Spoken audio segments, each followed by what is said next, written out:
జెండా నా చెల్లెమ్మ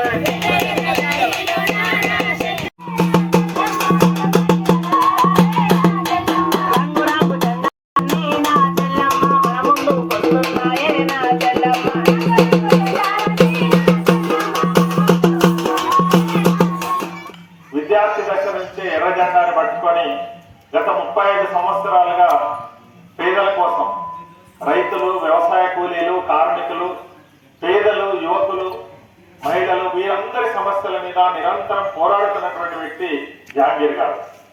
ఇతర పార్టీల నుంచి కూడా వస్తున్నారు నాయకులు. మొదటిదాకా కాంగ్రెస్ లో ఉన్నటువంటి ఆయన ఈరోజు బీఆర్ఎస్ తరఫున వస్తారు. మొన్నటిదాకా బీఆర్ఎస్ లో ఉన్న ఆయన ఈరోజు బీజేపీ తరఫున వచ్చి పోటీ చేస్తున్నారు. రేపు గెలిస్తే లేదా ఓడితే ఏ పార్టీలో ఉంటారో కూడా తెలియదు వాళ్ళ గురించి. ఈరోజు ఒక పార్టీలో ఉంటారు, రేపు ఒక పార్టీలో ఉంటారు. ఏ జెండా నుంచి ఎక్కువ లాభం వస్తుంది అనుకుంటే ఆ జెండా వైపు వెళ్తారు.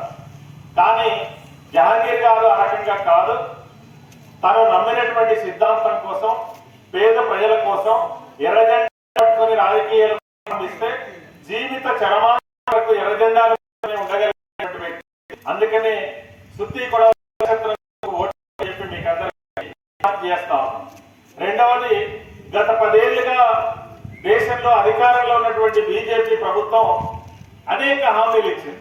కానీ ఏ ఒక్క హామీని నెరవేర్చకపోగా మొత్తం భారతదేశ సంపద, ప్రజల సంపదని బడా పెట్టుబడిదారులకు, బడా కోటీశ్వర్లకు పూర్తిగా అమ్మేదాని కోసం ఈరోజు కోరుకున్న వాళ్ళందరికీ దారం చేస్తున్నటువంటి పరిస్థితి ఉంది.